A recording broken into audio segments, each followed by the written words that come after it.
예, 언론인들 고생 많으십니다.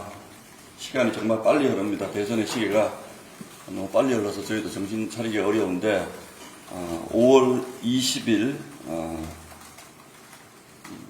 국민의힘 정정당당 김문수 캠프 모닝브리핑 시작하도록 하겠습니다. 먼저 몇 가지 좀 자세히 설명드릴 사안이 좀 있습니다. 어제 민주당에서 우리 김문수 후보가 민주화 보상금 10억 원 수령을 포기했다라는 얘기와 관련해서 저희 장동혁 상황실장 박대출 사무총장을 허위사실 공표죄로 고발을 한다고 그러는데 이 부분에 대해서 좀 자세하게 상황 설명을 드리겠습니다. 첫 번째, 이 10억 원이라는 그 금액은 어디서 나왔느냐? 이 10억 원이라는 얘기는 돌아가신 고 장기표 선생이 신동아와의 인터뷰를 하는 과정에서 그 당시에 나보다 나는 평생 민주화 운동을 가지고 보상을 바라고 한 것은 아니다. 그리고 민주화 운동 보상금도 나보다 훨씬 민주화 운동과 관련 없는 사람들도 다 타가지고 갔지만 나는 받지 않았다라고 얘기를 했고, 그 따님이 그 당시 10억 원에 상당하는 민주화 운동 보상금을 포기했다라고 이제 이런 표현을 쓴 적이 있습니다. 그래서 이 부분이 저희 당의 그 관계자들이 얘기하기 전에 이미 상당 부분 각종 그 민간에서 만들어지는 카드 뉴스나 이런 것을 통해서 이미 많이 돌아다니고 있는 상황이었고, 그걸 인용한 것이다라는 말씀을 첫 번째 드리고, 두 번째는 정확히 말씀을 드리면 지난 2000년도 1월에 민주화운동 관련자 명예훼손 및 보상에 관한 법률이라는 것이 만들어집니다. 그래서 그 이후에 2005년까지 4차례에 걸쳐서 보상금 신청을 받는데, 이 당시에 이제 받고 2005년에 이 법의 시행령이 개정이 되면서 정무직 공직자는 신청을 할 수 없게 시행령이 바뀌었습니다. 그러니까 민주당에서는 김문수 후보님이 신청 자격 자체가 없었다라고 자꾸 주장을 하는데 전혀 사실과 다른 얘기입니다. 김문수 후보님은 2000년부터 2005년 사이에 4차례에 걸쳐서 신청을 받을 당시에 충분히 민주화운동 보상금을 신청할 자격이 있었음에도 불구하고 하지 않은 것입니다. 일시적으로 한 번 정도라면 잘 몰라서 그랬다고 할 수도 있겠지만, 당시에 그게 굉장히 큰 사회적 이슈가 되었었고, 또 4차례나 신청을 받았기 때문에 민주화 운동을 했다는 것을 가지고 나는 보상을 받거나 그런 것 하지 않겠다라는 몇 분이 계십니다. 그 몇 분 중에 한 분이 이제 그 우리 장기표 선생이나 우리 김문수 후보님 이런 분들입니다. 그래서 이 부분에 대한 얘기를 하는 것은 그 민주당이 이 부분을 제기하면 정말 부끄러운 일입니다. 달을 가리켰더니 손가락만 쳐다보다라는 얘기죠.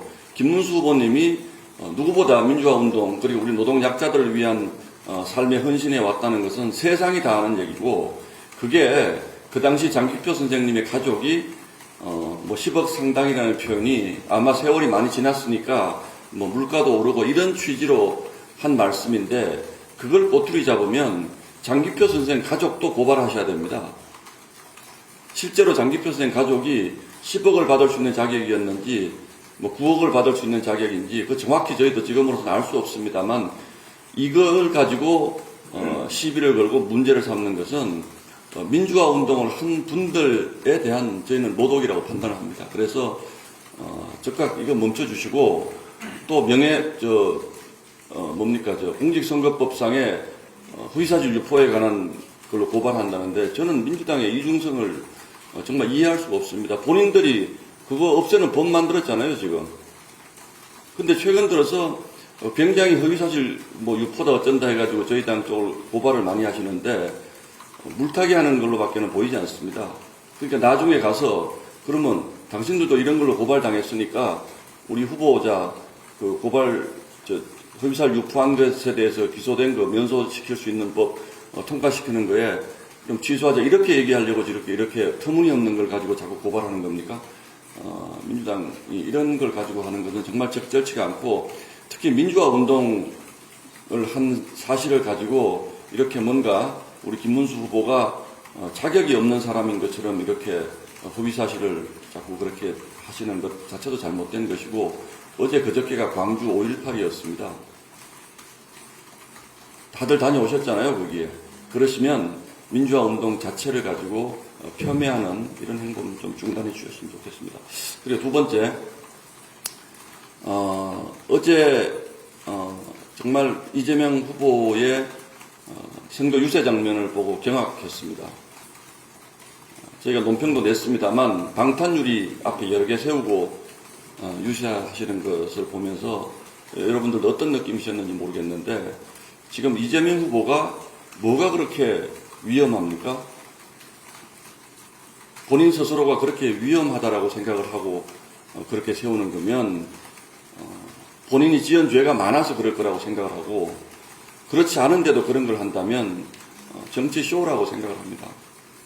그래서 저희가 보기에는 이재명 정치 쇼가 절정에 달했다 이렇게 느끼는데, 한편으로는 이런 분이 대통령이 되면 예전에 독재자들이 했던 것처럼 무슨 바주카포로도 뚫을 수 없는 방탄차 타고 다니고 관저에서 잘 나오지도 않고, 이런 식의 내가 위험하다라는 걸 가지고 국민들을 항상 불안하게 만들고 그것을 통치 수단으로 삼겠다는 이재명식 통치의 예고편이다.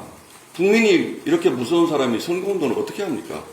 그 좌우 이념 대립이 극심했던 해방 이후에 우리 지도자들도 100만 명, 200만 명 모아놓고 유세할 때도 그런 거 안 했습니다. 정치라는 것은, 정치가 비판받을 일이 있으면 계란도 맞고 돌도 맞고 하는 겁니다. 그래서 경호원들 따라다니는 거죠. 오만함의 극치라고 생각을 합니다. 그리고 그 방탄 유리를 세운 저희도 분명치가 않습니다. 무슨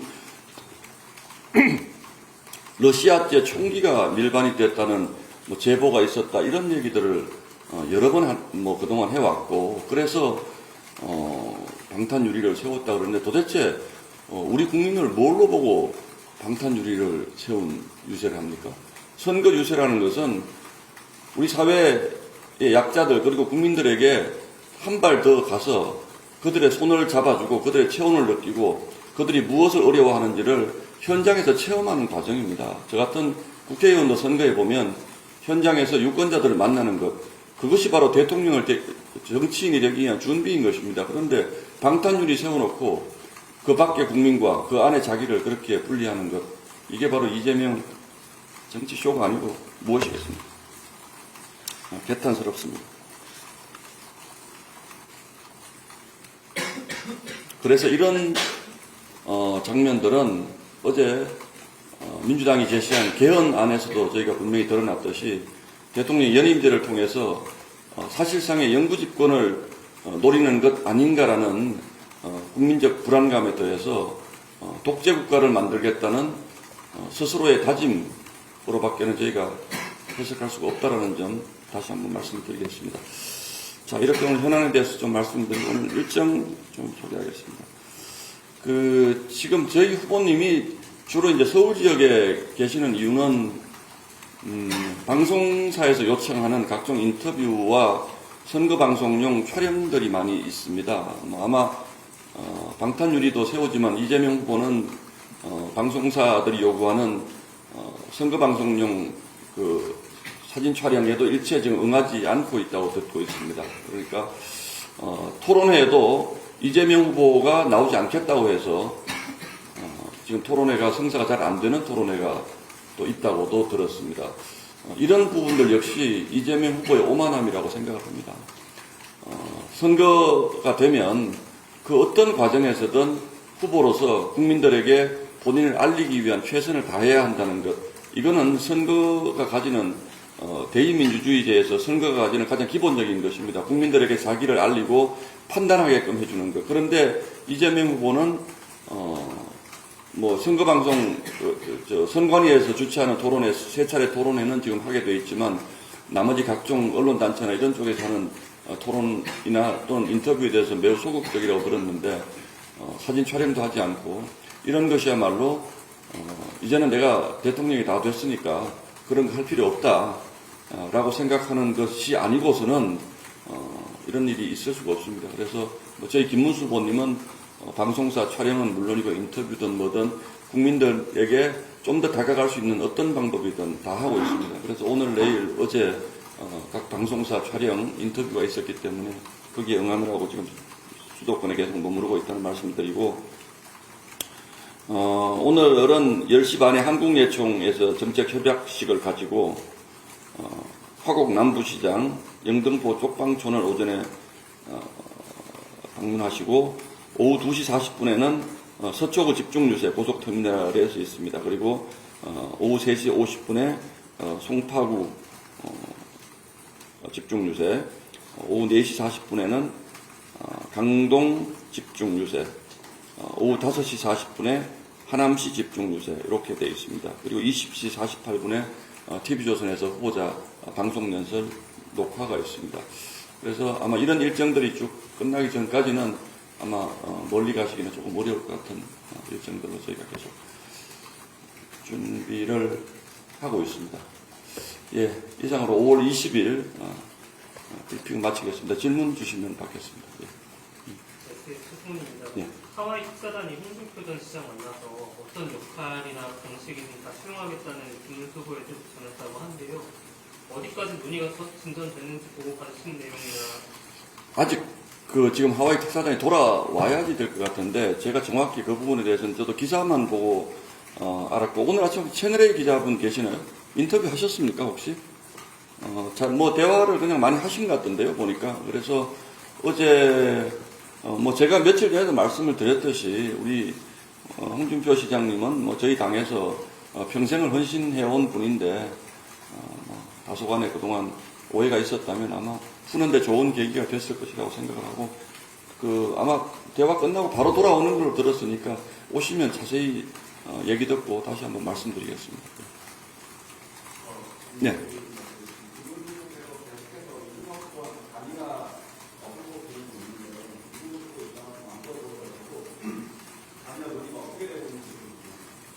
제가 솔직히 말씀드리면 공식 채널로 지금 대화가 이루어지고 있는 것인지는 잘 모르겠습니다만, 저는 큰 틀에서 보면 이준석 후보는 저희 당의 대표까지 하다가 이제 나간 후보고, 또 어제 오세훈 시장의 그 토론회에 그 세 분이 오늘 사진을 보니까 굉장히 그림이 좋더라고요, 개인적으로는.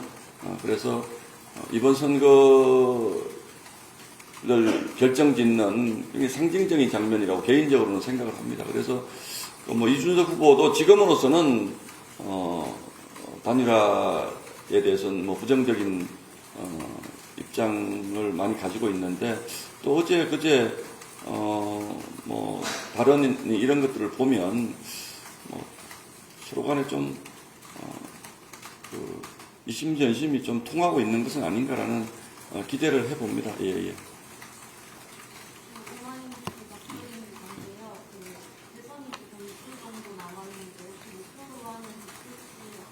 그거는 저희가 지금 굉장히 어렵다는 것은 솔직히 시인을 해야 되고, 그리고 우리 언론인 분들도 그렇게 생각하실 텐데, 그러나 선거의 2주일이라는 것은 굉장히 긴 시간이고, 그 사이에 일어날 수 있는 여러 가지 변수, 저희가 전혀 상상할 수 없는 변수, 이런 것들이 항상 있어 왔기 때문에 지금 저희 입장에서 민주당이 60% 이런 얘기를 하는 것 같은데, 저희 입장에서는 지금 이재명, 조금 전에도 말씀드린 것처럼 이재명 후보의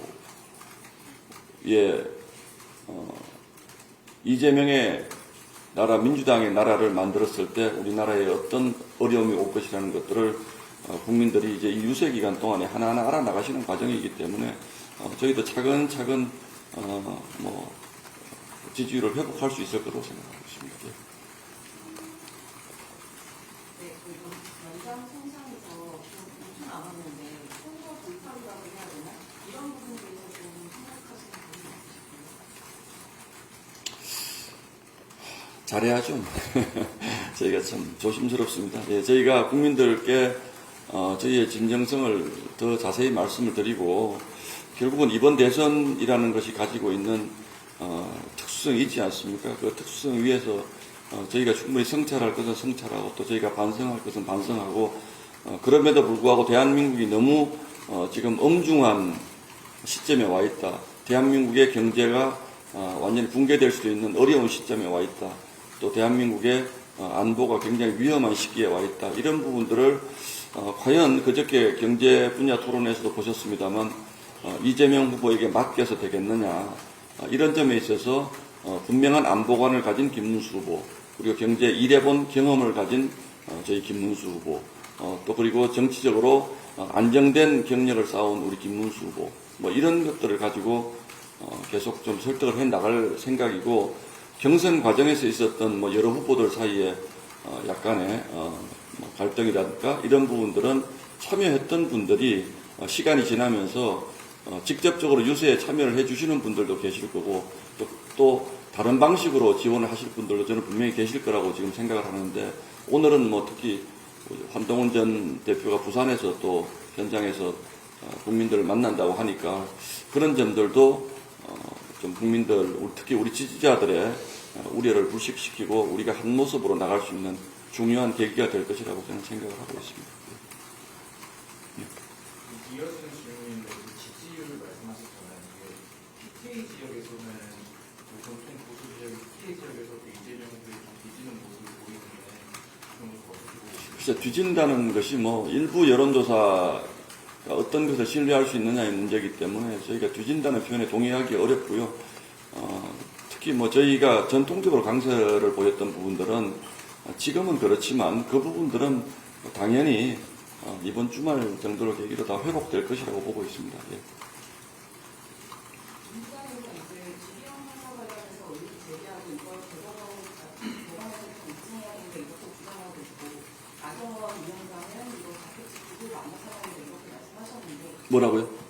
자격지키고 마녀 사상이다 이렇게 페이스북에다 어제 올리시긴 했는데, 국민의힘 입장은 공식적으로 제가 분명히 그 부분 정리해 드릴게요. 제가 개인적인 입장은 말씀을 드릴 수가 있습니다. 그러나 지기현 판사가 저희 당의 무슨 뭐 당직자도 아니고 저희 당과는 사실은 무관한 그냥 독립된 법관입니다. 저희는 지기현 판사님 내린 그 결정에 대해서 존중하고 그 부분에 대해서 참 잘하셨다는 평가는 하고 있지만, 저희가 지기현 판사 문제에 대해서 사법부의 문제에 대해서 이렇게 민주당식으로 대법원장에 특검을 한다든가, 또는 제가 보기에는 그 받았다는 제보에, 이건 제 개인 의견입니다. 그 제보의 신빙성도 매우 의심스러운 저런 사진을 가지고 사법부를 공격하는 것은 정말 공당으로서 해야 될 일이 아니라고 생각을 합니다. 그렇다고 해서 저희가 거기에 끼어들어서 저희가 지기현 판사 개인이 해명해야 될 부분을 저희가 뭐 두둔해 주거나 이런 것은 적절치 않다고 생각하고, 저희 개인 국회의원들이 그 부분에 대해서 논평을 내거나 뭐 이런 부분들은 얼마든지 할 수 있다고 생각을 합니다. 다만 공당이 어떻게 판사가 어디 가서 술 먹었다 이런 걸 가지고 그 판사를 공격할 수가 있습니까? 여러분, 잠깐만요. 그렇지 않아요?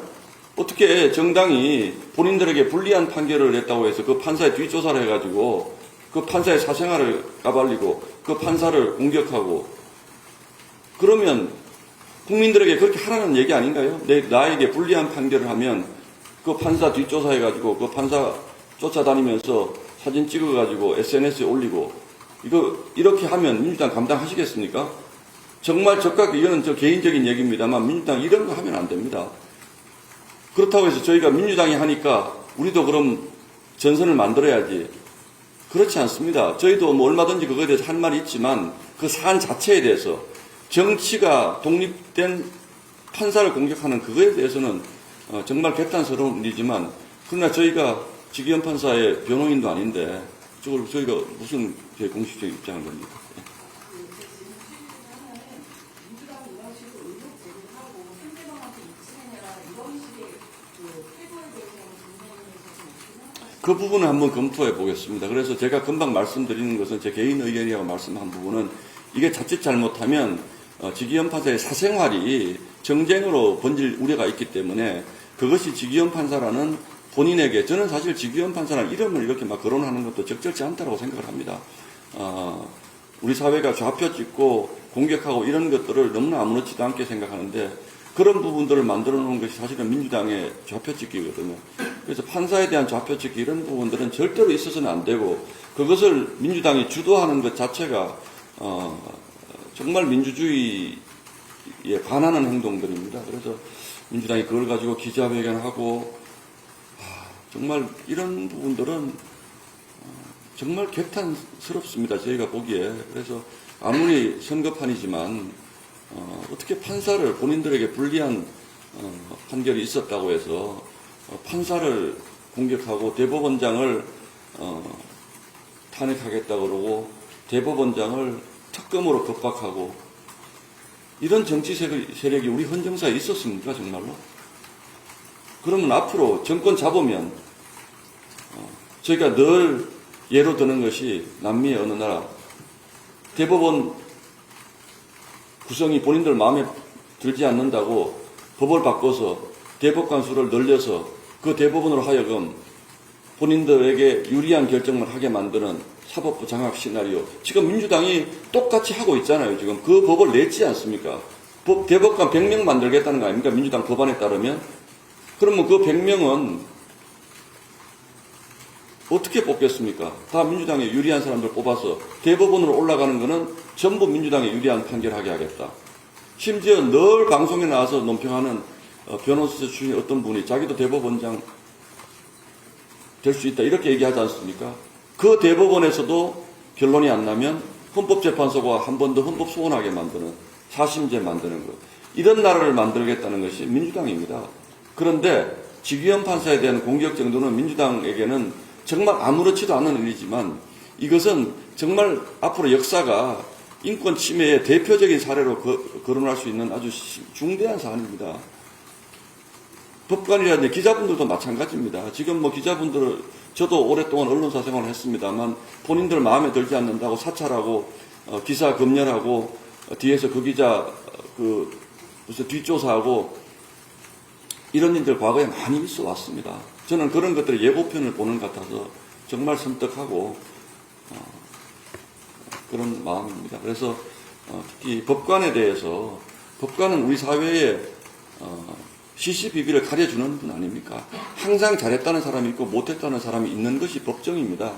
그래서 그 법관에 대해서 잘됐든 잘못됐든 존중하자라는 것이 이제 그 민주사회의 기본이고 그런데 최근 들어서 그런 것들에 대해서 저희 당 역시 이제 되돌아볼 부분이 있는 것은 분명한데 특히 이런 부분들은 뭐 법원의 판결에 대해서 정치적으로 우리는 수용하기 어렵다. 이 정도야 뭐 정당이 할 수 있는 얘기죠. 그런데 어떻게 법관의 사생활을 뒷조사를 해가지고 저렇게 온 국민에게 망신을 줍니까?